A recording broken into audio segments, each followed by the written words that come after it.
Bonjour, bonjour bien-aimés, bonjour. Ce matin, nous commençons notre jeûne et on va vraiment prier. C'est vaincre l'esprit de peur. Et comme je disais hier, c'est facile de regarder et dire, ah non, moi je n'ai pas un esprit de peur. Même Paul pouvait dire à Timothée que tu n'as pas reçu un esprit de peur, mais un esprit de force. Amen. Et il demandait à encourager à Timothée qui était loin qu'il fallait qu'il chasse l'esprit de peur. De faire comprendre que la peur c'est un esprit. Très souvent, même Dieu lui-même, quand il nous confie certaines missions, il connaît qu'à cause de l'ampleur de la mission, on peut avoir peur. Et quand tu regardes dans la parole de Dieu, quand tu cherches le mot peur, il est dit que le mot peur apparaît 365 fois dans la parole. Comme un jour, chaque jour, Dieu te dit n'aie pas peur, ne crains rien, n'aie pas peur. Dans le mot ne crains pas et c'est dérivé apparaît 365 fois dans la parole de Dieu. Le mot ne crains pas et c'est dérivé. Donc comme si pour chaque jour, il y avait n'aie pas peur de Dieu. Quand on lit dans Josué chapitre 1, le verset 1 à 7, la Bible dit qu'après la mort de Moïse, serviteur de l'Éternel, l'Éternel dit à Josué, fils de Nun, serviteur de Moïse, Moïse, mon serviteur, est mort. Maintenant, lève-toi, passe ce Jourdain, toi et tout le peuple, pour entrer dans le pays que je vous donne, que je donne aux enfants d'Israël, pardon. Ici au verset 3, tout lieu que foulera la plante de vos pieds, je vous le donne, comme je l'ai dit à Moïse. Vous aurez pour territoire depuis le désert et le Liban jusqu'au grand fleuve, le fleuve d'Euphrate, pour tout le pays des Étiens et jusqu'à la mer, la grande mer vers le soleil couchant. Nul ne tiendra devant toi tant que tu vivras. Je serai avec toi comme j'ai été avec Moïse. Je ne te délaisserai point, je ne t'abandonnerai point. Le verset 6 commence à dire quelque chose de très particulier. Fortifie-toi et prends courage, car c'est toi qui mettras ce peuple en possession du pays que j'ai juré à leur père de leur donner. Et continue, on va s'arrêter au verset 7. Fortifie-toi seulement et aie bon courage en agissant fidèlement selon toute la loi de Moïse, mon serviteur, t'a prescrit, ne t'en détourne ni à droite ni à gauche, afin de réussir tout ce que tu entreprends. Le Seigneur dit à Josué que mon serviteur est mort, tu as une très grande mission, celle de donner à mon peuple de pouvoir accéder à leur héritage, pouvoir posséder leur héritage. Fortifie-toi et aie courage. Prends courage, n'aie pas peur. On dit n'aie pas peur. N'aie pas peur à cause de la grande tâche que je te confie. N'aie pas peur à cause de ce que toi tu dois affronter. N'aie pas peur à cause de cette lourde responsabilité. Prends courage. Fortifie-toi seulement et prends courage. Dieu est en train de le dire à plusieurs parmi nous. Parce que quand il dit n'aie pas peur, c'est parce qu'il sait que les choses que nous pouvons voir peuvent nous faire avoir peur. Il y a des gens que pendant qu'ils prient souvent pour détruire ce qui combat leur destinée, ils ont même des rencontres spirituelles très terribles. Les choses qui les apparaissent, qui sont négatives, qui veulent créer la peur, les attaques, on les appuie. Ils vivent encore des oppressions encore plus fortes que ce qu'ils avaient vécu avant. Ils se demandent que mais ça sert à quoi alors de prier s'il sera encore attaqué, combattu. Et là, qui disent que non, je ne prie pas trop parce que quand je prie, je suis attaqué. Ils ne sont pas conscients que c'est parce que tu pries que tu as déclenché ces choses-là. Et c'est ta prière seule qui peut les faire partie. Et à cause de la peur que l'ennemi suscite en faisant voir des êtres bizarres ou en venant étrangler ou faire peur à la personne pour qu'elle arrête de prier, cette personne se retrouve en train de rapporter ses batailles aux années suivantes et encore aux années suivantes. Mais le Seigneur dit, n'aie pas peur. Et tu ne peux pas avoir peur de toi-même parce qu'il faut chasser l'esprit de peur. Il faut commander à l'esprit de peur de s'en aller. on a parlé depuis le premier jour de Job, que Job lui-même a dit, ce que je crains, c'est ça qui m'arrive. Il y avait un esprit de peur. Satan avait pu infiltrer dans la vie de Job un esprit de peur. Il faisait les sacrifices sur ses fils au point de dire que peut-être que mes fils ont péché. Quand il finissait une fête, il faisait les sacrifices pour demander pardon à Dieu au cas où ils auraient péché.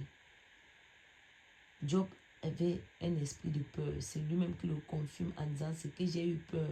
Ce dont j'ai eu peur est finalement arrivé. Parce que je n'avais pas chassé l'esprit de peur. Je suis en train de dire à mes propres mots. Donc si Job avait chassé l'esprit de peur, il n'aurait pas été victime de ses effets. Outre le fait d'avoir peur à cause de la grande mission que Dieu nous confie, souvent plusieurs ont vécu des traumatismes, des choses dans leur vie qui ont produit en eux certaines peurs inconscientes ou conscientes. Le manque de foi, d'après moi, vient aussi de la peur. Le manque de foi vient aussi de la peur. Ne pas pouvoir... Il y a souvent cette image de cette vidéo qu'on montre un enfant qui se laisse tomber dans les bras de son père. Quand on dit Dieu est comme... Il est en bas avec sa main, il demande laisse-toi tomber dans le vide. Mais tu as peur. Oh non, oh non, oh non. Pourquoi? Parce qu'on n'arrive pas à voir le bras de Dieu qui est tendu, qui va nous attraper. Quand on va tomber, on a peur. On a peur.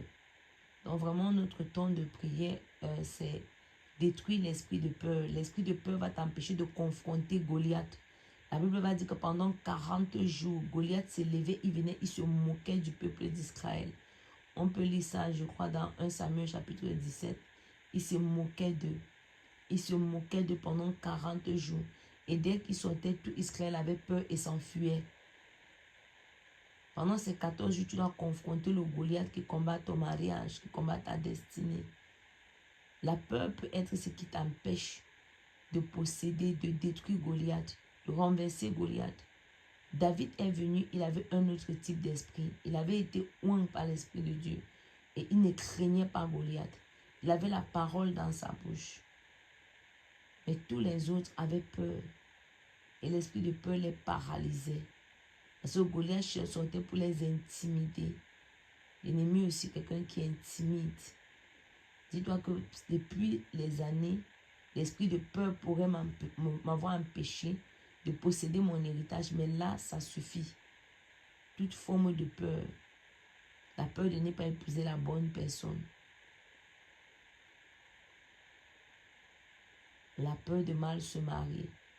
La peur de se marier et souffrir dans le mariage. La peur de... Parce que l'âge est avancé, je peux ne plus enfanter. Il y a beaucoup de types de peur. Dieu te connaît, tu te connais. C'est le moment pendant la journée de dire Seigneur, éprouve-moi. Révèle-moi les peurs qui sont enfouies dans mon âme. Révèle-moi toutes mes peurs. Et pendant que le Seigneur te les révèle, on ne chasse pas l'esprit de peur juste en proclamant la parole. On chasse un esprit en commandant qu'il s'en aille.